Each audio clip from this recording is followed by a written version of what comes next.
नमस्कार, मैं आस्था पांडे और आप देख रहे हैं सी न्यूज़ 12। तो रुक करेंगे यूपी बुलेटिन की ओर। यूपी बुलेटिन में बात होगी गाजीपुर की, जहां गाजीपुर जनपद में मुख्तार अंसारी गिरोह और उसके सहयोगियों के खिलाफ पुलिस ने बड़ी कार्रवाई की है। साथ ही बात होगी सीतापुर की, जहां स्वास्थ्य विभाग के मंत्री ब्रजेश पाठक के वादों पर पानी फेर रहे हैं। ऐसी तमाम खबरों पर विस्तार से करेंगे चर्चा। खबर मैनपुरी से, जहां पश्चिम बंगाल में बीजेपी की बम्पर सीट जीत के बाद करणी सेना कार्यकर्ताओं ने करहल चौराहे पर जोरदार जश्न मनाया। इस दौरान कार्यकर्ताओं ने मिठाई बांटे, एक दूसरे को खिलाकर खुशी जाहिर की और हाथों में भगवा झंडा लेकर सड़कों पर उतर आए। जय श्री राम के नारों के बीच जमकर पटाखे भी फोड़े गए, जिससे पूरा करहल चौराहा उत्साहपूर्ण माहौल में बदल गया। देखिए, 5 राज्यों के अंदर जो चुनाव हुए थे, उन राज्यों के अंदर भारतीय जनता पार्टी का जो प्रदर्शन रहा है, इसमें बहुत ही शानदार प्रदर्शन रहा है। इसमें विशेष तौर पर मैं बंगाल विजय का जिक्र करना चाहूंगा। आज ऐतिहासिक दिन है भारतीय जनता पार्टी के इतिहास में, एक ये स्वर्णिम युग कहा जाएगा, स्वर्णिम काल कहा जाएगा, क्योंकि आजादी के बाद जो पहली बार वहां पे भारतीय जनता पार्टी की सरकार बनने जा रही है, ये सनातन धर्म की विजय है। और जब सनातन धर्मियों ने जब जब इस देश में उन्नति करना चाहा है, हमेशा देश का साथ दिया है।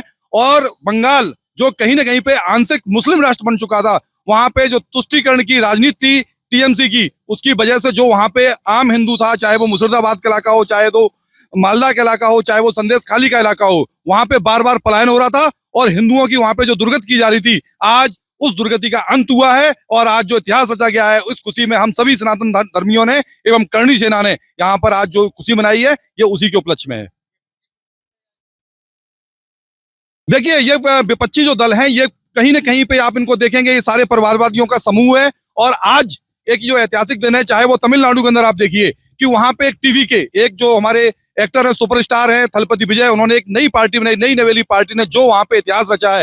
ये दर्शाता है कि जो भी परिवारवादी दल है, चाहे वो वहां पे स्टालिन हो, चाहे वो करुणानिधि रहे हो, ये पूरे के पूरे एक परिवारवादियों का जो गठबंधन रहा है डीएमके के साथ, और इंडी गठबंधन के जो भी लोग रहे हैं केरल को छोड़ के, उनको जो एक थप्पड़ पड़ा है, मैं उसको थप्पड़ ही कहना चाहूंगा कि जो उनको ये चुनावी में लोकतंत्र के में थप्पड़ पड़ा है, इससे उनको सबक देना चाहिए। जनता की जो जनहित के मुद्दे हैं वो उठाने चाहिए, ना कि तुष्टीकरण की राजनीति। अब उनका इससे भला होने वाला नहीं है। और भारतीय जनता पार्टी आगे जो चुनाव आने वाले हैं उत्तर प्रदेश के अंदर, उसके अंदर भी एक नया आयाम हासिल करेगी और यहाँ पर भी वो विजय की राह देखेगी।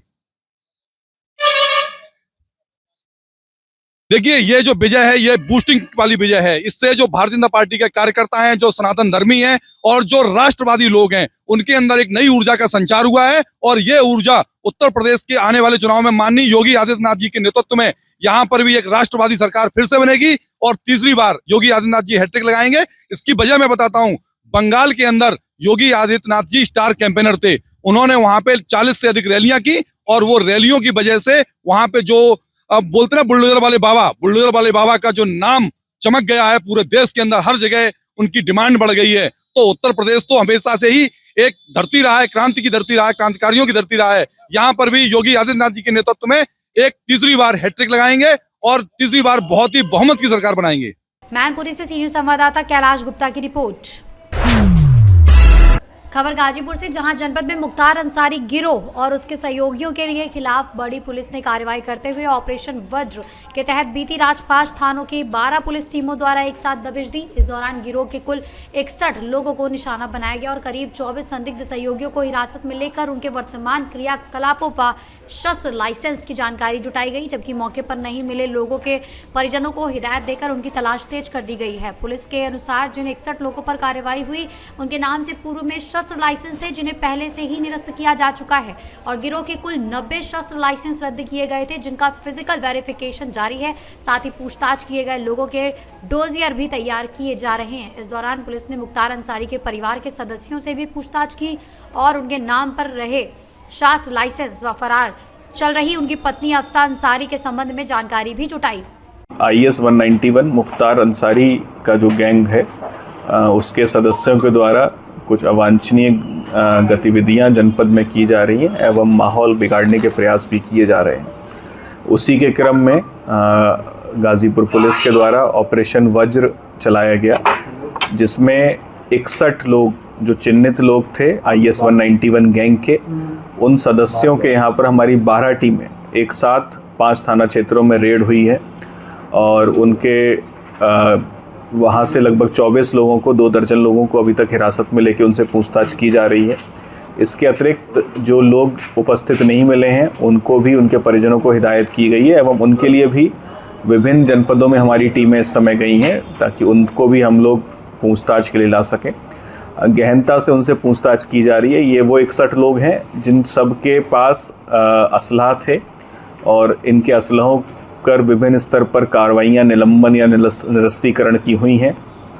तो एक एक असलहा कुल 90 असलहा इन 61 शस्त्रधारियों के खिलाफ पास थे। तो उन सभी असलहों को हम लोग फिज़िकली वेरीफाई कर रहे हैं कि वो कहाँ पर जमा है और उनका करंट स्टेटस भी चेक कर रहे हैं। इसके अतिरिक्त प्रत्येक व्यक्ति का डोजियर भी भरवाया जा रहा है और डोजियर में हम विभिन्न जानकारियाँ ले रहे हैं जो कि संगठित अपराध से हमें लड़ने में मदद करेगा। तो ये इस स्तर पे कार्रवाइयाँ की गई हैं और ये कार्रवाइयाँ आगे आने वाले दिनों में और भी कठोर रूप लेंगी और भी कठोर ढंग से इस गैंग के विरुद्ध एवं संगठित माफिया के विरुद्ध हम लोग कार्रवाई करेंगे। इस संबंध में परिवारों से पूछताछ भी बिल्कुल। मुख्तार अंसारी की मृत्यु पूर्व में हो चुकी है, लेकिन मुख्तार अंसारी के पास भी शस्त्र थे। उन शस्त्रों के विषय में एवं अफसा अंसारी जो कि हमारी वांछित इनामिया है इस समय 50,000 की, उसके विषय में हमारी टीमें गई थीं और मुख्तार अंसारी के परिजनों से गहनता से इसमें पूछताछ की गई है और कई अहम जानकारियां हमें मिली हैं और जल्दी हम सब चीज़ों को कर रहे हैं, इकट्ठा कर रहे हैं। जो भी हमें सबके डोजियर्स भरे जा रहे हैं और भी लोगों से पूछताछ की जा रही है। जो भी जानकारी हमें मिलेंगी हम उसको इस्तेमाल करके और भी कठोर कार्रवाइयाँ भविष्य में इस गैंग के सदस्यों के विरुद्ध एवं संगठित माफिया के विरुद्ध करेंगे। कितने टीमें थे, कितने थाने की फोर्स लगाई? कुल 5 थाने हमारे इसमें इन्वॉल्व थे और 12 टीमें हमारी इस पूरे ऑपरेशन में, ऑपरेशन वज्र में इन्वॉल्व थी। इसमें नामे भी हैं सर? गाजीपुर से सी न्यूज़ संवाददाता हसन की रिपोर्ट। खबर इगलास से, जहां अलीगढ़ जनपद की तहसील व नगर इगलास कोतवाली के इंस्पेक्टर अवधेश कुमार का स्थानांतरण थाना महुआ खेड़ा हो जाने पर पुलिस स्टाफ व नगर के गणमान्य लोगों द्वारा उन्हें पुष्पहार पहनाकर और प्रतीक चिन्ह देकर विदाई दी गई तथा उनके कार्यकाल की भूरी भूरी प्रशंसा की गई। इस अवसर पर इगलास कोतवाली के अपराध निरीक्षक सुभाष सिंह कठेरिया, एसआई एवं कस्बा incharge Gangaram Gangwar, SI Mahipal Singh, SI Amlesh Kumar, head constable Keshav Singh, head constable Jawar Singh, Karmveer Singh तथा कांस्टेबल लव कुमार सहित अन्य पुलिसकर्मियों ने भी उन्हें सम्मान पूर्वक विदाई दी और उनके थोड़े समय के कार्यकाल में अपराध नियंत्रण के प्रयासों की सराहना भी की। इगलास से सी न्यूज़ संवाददाता इंद्रजीत प्रेमी की रिपोर्ट। खबर कन्नौज से, जहां कन्नौज में पश्चिम बंगाल की जीत पर छिबरामऊ विधायक अर्चना पांडे ने सभी बंगाल के कार्यकर्ताओं को बधाई और शुभकामनाएं दी, जिसके बाद भाजपा पदाधिकारियों और कार्यकर्ताओं ने जीत की खुशी में एक दूसरे को मिठाई खिलाकर उत्साह व्यक्त किया और आतिशबाजी भी की। इस मौके पर चेयरमैन श्री मनोज दुबे, जिला उपाध्यक्ष गौरव द्विवेदी, ब्लॉक प्रमुख प्रतिनिधि श्री राहुल पाल, नगर अध्यक्ष श्री दिलीप गुप्ता, सभासद श्री पंकज दुबे, श्री हिमांग त्रिपाठी, श्री प्रदीप चौहान, महामंत्री श्री अंकित शर्मा और विधानसभा संयोजक भी मनोज ठाकुर सहित अन्य लोग मौजूद रहे। लेकिन जो पश्चिम बंगाल की जीत है वो निश्चित रूप से हमारे देशवासियों के लिए, भारतीय जनता पार्टी के कार्यकर्ताओं के लिए और विशेष तौर पर हमारे जो श्रद्धेय नेता डॉक्टर श्यामा प्रसाद मुखर्जी, पंडित दीनदयाल उपाध्याय, इनके सपनों को साकार करने वाली ये जीत, ऐतिहासिक जीत हुई है, उससे हम सब पूरी तरह से अभिभूत हैं और भूरी भूरी अपने नेतृत्व को शुभकामनाएं देते हैं, बधाई देते हैं। उनके जो उन्होंने इस बीच में जो मेहनत की, जिस ढंग से वहाँ के लिए रणनीति बनाई और एक बार फिर वो करके दिखा दिया जिसको बहुतों के मुंह से ये सुना जा रहा था कि ये असंभव है, ऐसे असंभव को संभव करने वाले हमारे देश के यशस्वी प्रधानमंत्री माननीय नरेंद्र मोदी जी, हमारे यहाँ भारतीय जनता पार्टी के चाणक्य कहे जाने वाले हमारे गृह मंत्री माननीय अमित शाह जी, हमारे रक्षा मंत्री जी, हमारे माननीय सुनील बंसल जी और हमारे उत्तर प्रदेश के भी तमाम कार्यकर्ता बंधु, हमारे जनपद कन्नौज के भी पूर्व सांसद सुब्रत पाठक, इन सब लोगों ने जो वहाँ पर पसीना बहाया, आज उनके उन पसीने के सुगंध से खिले हुए कमल पूरे भारत को अभिभूत कर रहे हैं। मैं बहुत बहुत बधाई देती हूँ, बहुत बहुत शुभकामनाएँ देती हूँ। पश्चिम बंगाल की जनता को पूरा भरोसा, मैं भी एक भारतीय जनता पार्टी की छोटी सी कार्यकर्ता होने के नाते पश्चिम बंगाल के सभी अपने कार्यकर्ताओं को और वहाँ की जनता को पूरा भरोसा दिलाती हूँ कि बहुत हो गया, बहुत सह लिया। अब उनके ऊपर हुए एक एक जुर्म का, एक एक अत्याचार का बदला लिया जाएगा।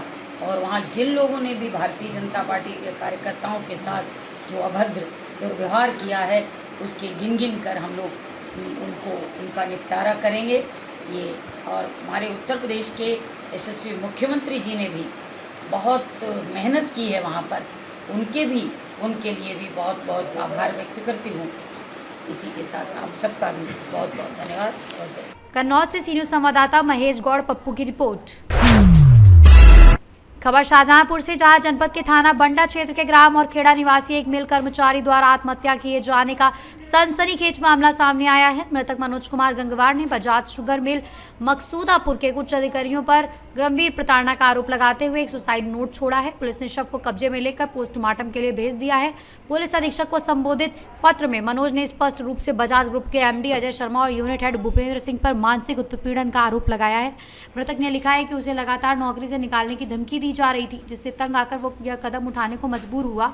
पत्र में यह भी जिक्र है कि उसकी मौत के जिम्मेदार यही अधिकारी होंगे। मनोज कुमार ने अपने अंतिम संदेश में प्रशासन से गुहार लगाई है कि उनके परिवार को न्याय दिलाया जाए।